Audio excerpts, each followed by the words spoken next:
महाराष्ट्र में प्रधानमंत्री नरेंद्र मोदी इस वक्त हैं, रुक करते हैं वहीं का। महानायक को गढ़ा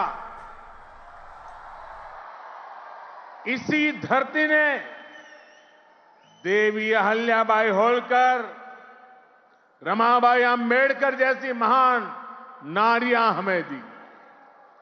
इसी धरती ने लोकमान्य तिलक, वीर सावरकर, आनंद कन्हेरे, दादा साहब पोटनीस, चाफेकर बंधु जैसे अनेक सपूत हमें दिए। नासिक पंचवटी की इस भूमि में प्रभु श्री राम ने काफी समय बिताया था। मैं आज इस भूमि को भी नमन करता हूं, श्रद्धापूर्वक प्रणाम करता हूं। मैंने आह्वान किया था कि जनवरी तक हम सभी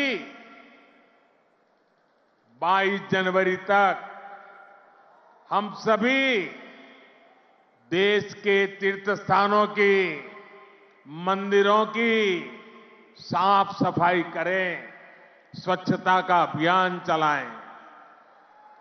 आज मुझे कालाराम मंदिर में दर्शन करने का, मंदिर परिसर में सफाई करने का सौभाग्य मिला है। मैं देशवासियों से फिर अपना आग्रह दोहराऊंगा कि राम मंदिर में प्राण प्रतिष्ठा के पावन अवसर के निमित्त देश के सभी मंदिरों में, सभी तीर्थ क्षेत्रों में स्वच्छता अभियान चलाएं, अपना श्रमदान करें। मेरे युवा साथियों, हमारे देश के ऋषियों, मुनियों, संतों से लेकर सामान्य मानवी तक सभी ने हमेशा युवा शक्ति को सर्वोपरि रखा है। श्री अरविंद तो कहते थे कि अगर भारत को अपने लक्ष्य पूरे करने हैं तो भारत के युवाओं को एक स्वतंत्र सोच के साथ आगे बढ़ना होगा। स्वामी विवेकानंद जी भी कहते थे, भारत की उम्मीदें भारत के युवाओं के चरित्र, उनकी प्रतिबद्धता पर टिकी है, उनकी बौद्धिकता पर टिकी है। श्री अरबिंदो स्वामी विवेकानंद का ये मार्गदर्शन आज 2024 में भारत के युवा के लिए बहुत बड़ी प्रेरणा है। आज भारत दुनिया की टॉप 5 इकोनॉमी में आया है।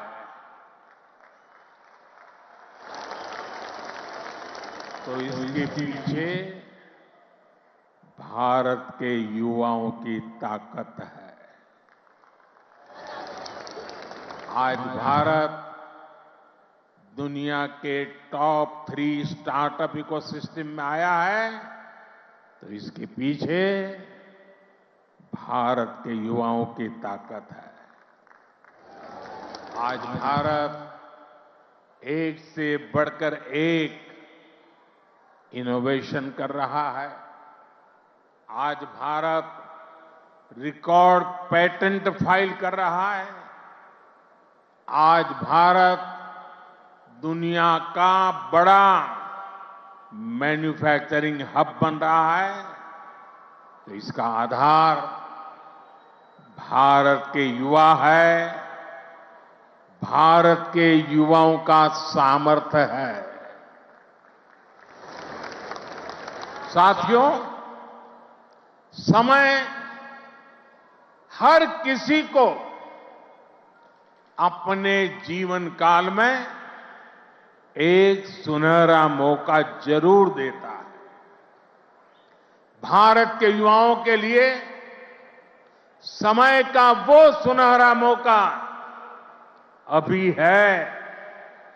अमृत काल का ये कालखंड है। आज आपके पास मौका है इतिहास बनाने का, इतिहास में अपना नाम दर्ज कराने का।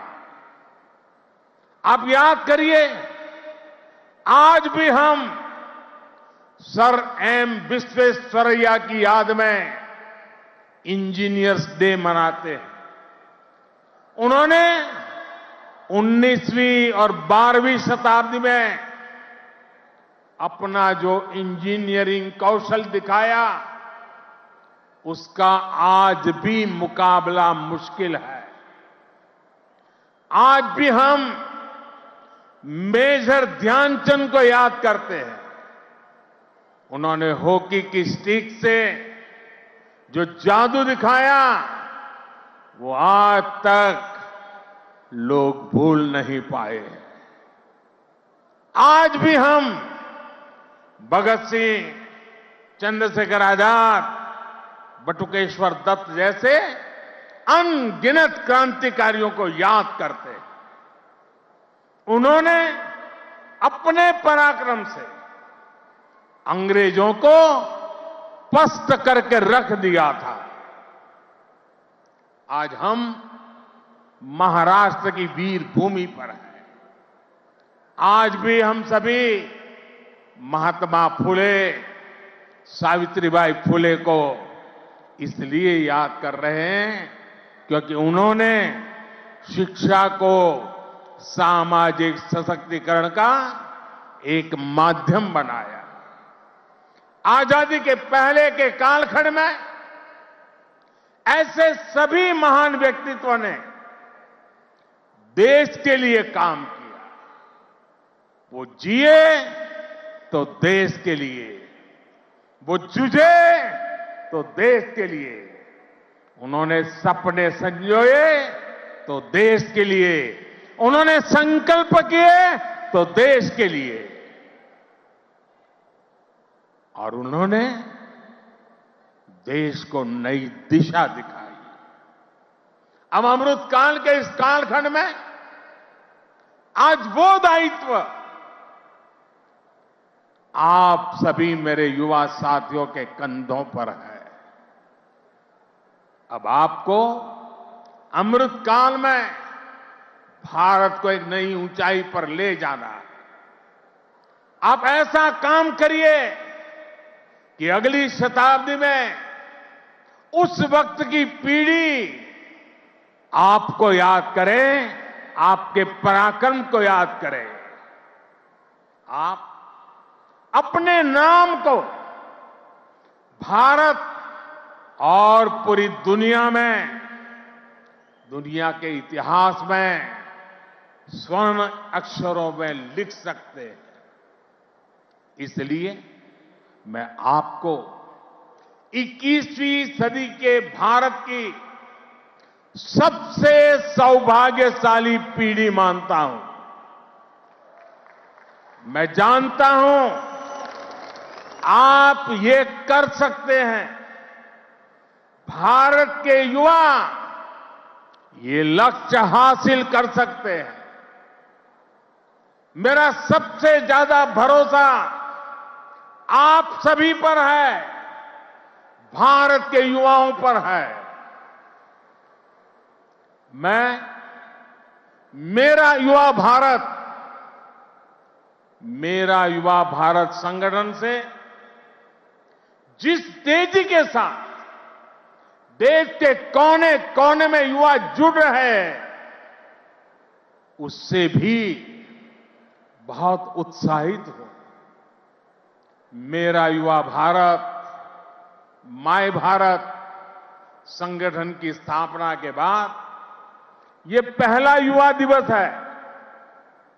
अभी संगठन को बने 75 दिन भी पूरे नहीं हुए हैं और 1,10,00,000 के आसपास युवा इसमें अपना नाम रजिस्टर करा चुके हैं।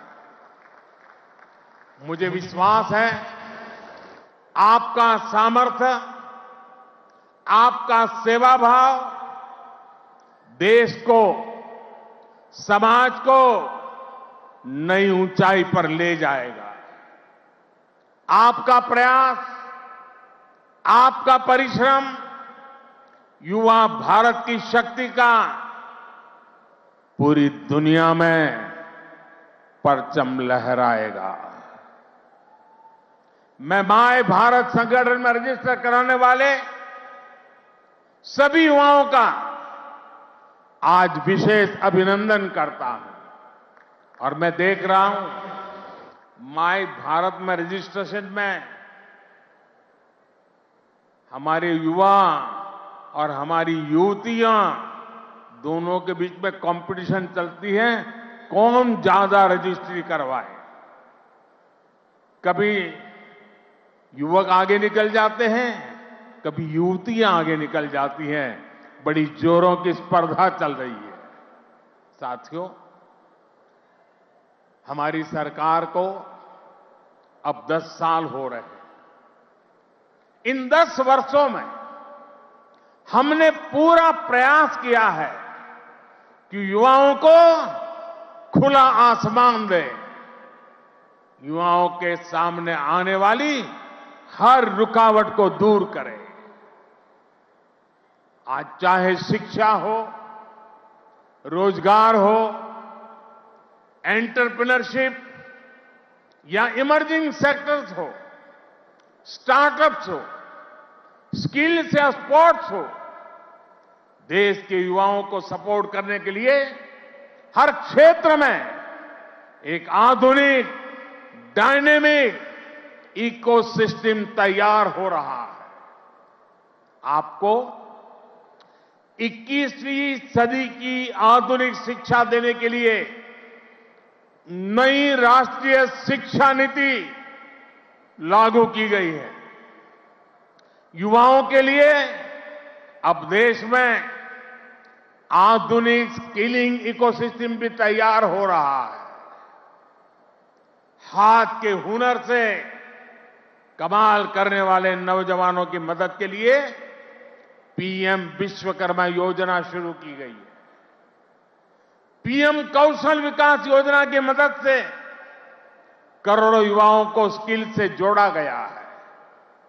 देश में नए आईआईटी, नए एनआईटी लगातार खुलते जा रहे हैं। आज पूरी दुनिया भारत को एक स्किल्ड फोर्स के रूप में देख रही है।